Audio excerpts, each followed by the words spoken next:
तो अगर आप डिविडेंड नहीं देंगे तो पीएलसी अपना कर्ज, अपना ब्याज कैसे भरेगी? स्टेक बेचने की बातें कर रहे हैं। हाँ, बातें कर रहे हैं। खैर एनीवे, पैसा मिलेगा तो अच्छी बात है, जहाँ कैसे भी मिले, किसी भी फॉर्मेट में मिले। चलो, मेरे 3 स्टॉक में पहला है केनरा बैंक। और केनरा बैंक में एक छोटी सी खबर ये है कि इन्होंने कमर्शियल इंडो बैंक में इनके पास 40% स्टेक था, जो कि इन्होंने मतलब सेल उसकी कंप्लीट करी 121 करोड़ रुपए में। तो मुझे लगता है कि अच्छा। अदरवाइज़ ओएनजीसी दूसरा स्टॉक है। इसमें एक बहुत इंपॉर्टेंट खबर आई है, ब्लूमबर्ग ने खबर छापी है कि हैलिबर्टन के साथ इन्होंने एक साइन किया है, समझौता किया है टेक्नोलॉजी का, और जो कलोल है प्रोडक्शन एनहेंसमेंट के लिए। देखिए, ओएनजीसी के लिए बहुत ज़रूरी है कि ये इस तरह के अपग्रेड करें, क्योंकि इनके तमाम सारे ब्लॉक्स में बहुत पोटेंशियल है, लेकिन टेक्नोलॉजिकली थोड़ा सा पीछे रह जाते हैं ये। तो ये जो एक टाई अप इन्होंने किया, ये मुझे काफ़ी बेहतर लग रहा है।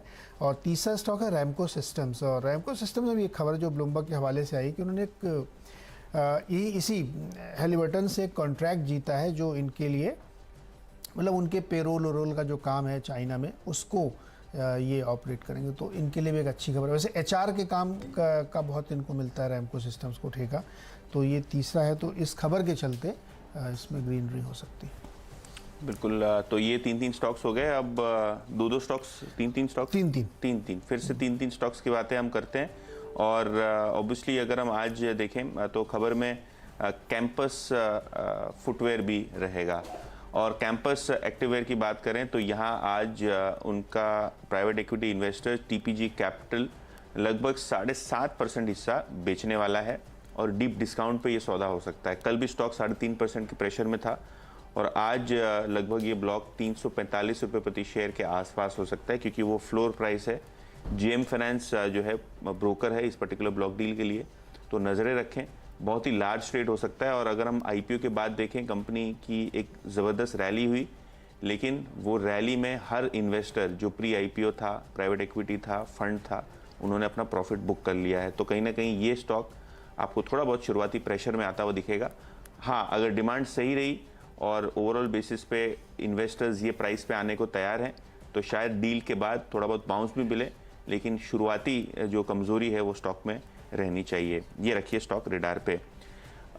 वेदांता की हमने कुछ ही मिनटों पहले बात की कि डिविडेंड के लिए कंपनी बोर्ड बैठक करने वाली है, लेकिन पावर फाइनेंस कॉर्पोरेशन ने वेदांता से उल्टा किया है। इन्होंने जो इंटरिम डिविडेंड की बोर्ड बैठक की है, उसके अंदर ये निकल के आया है कि कोई भी प्रकार का इंटरिम डिविडेंड या जो मार्च क्वार्टर का डिविडेंड है वो कंपनी नहीं देगी।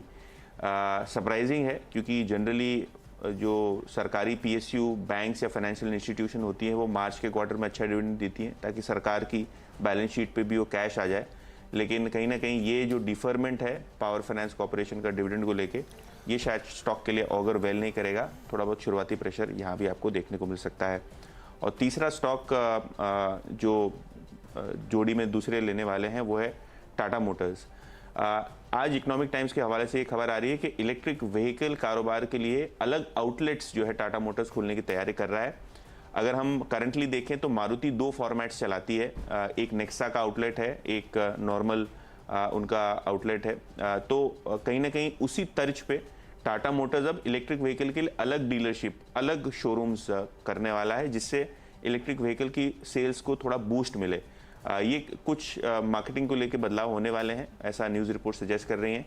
और अगर हम इन जनरल बात करें इलेक्ट्रिक व्हीकल की, और जो मंथली नंबर आने वाले हैं कुछ ही दिनों में जो ऑटो कंपनीज अनाउंस करेंगी, उसमें शायद टाटा मोटर्स की कमर्शियल व्हीकल्स में भी सेल्स में वृद्धि हो, क्योंकि 1 अप्रैल से वो 5% का प्राइस हाइक अनाउंस करने वाले हैं। तो प्री बाइंग वहाँ दिखेगी, और इलेक्ट्रिक व्हीकल्स में भी जैसे कि मैंने कहा थोड़ा बहुत ट्रैक्शन है। तो ये स्टॉक रखिए रेडार पे, थोड़ा बहुत पॉजिटिव बायस के साथ आज शुरुआती ट्रेड खुलना चाहिए। कल भी कमज़ोर मार्केट में स्टॉक 3 रुपये ऊपर था। ओके, तो नेक्सा टाइप का इनका शोरूम खुला है जहाँ पे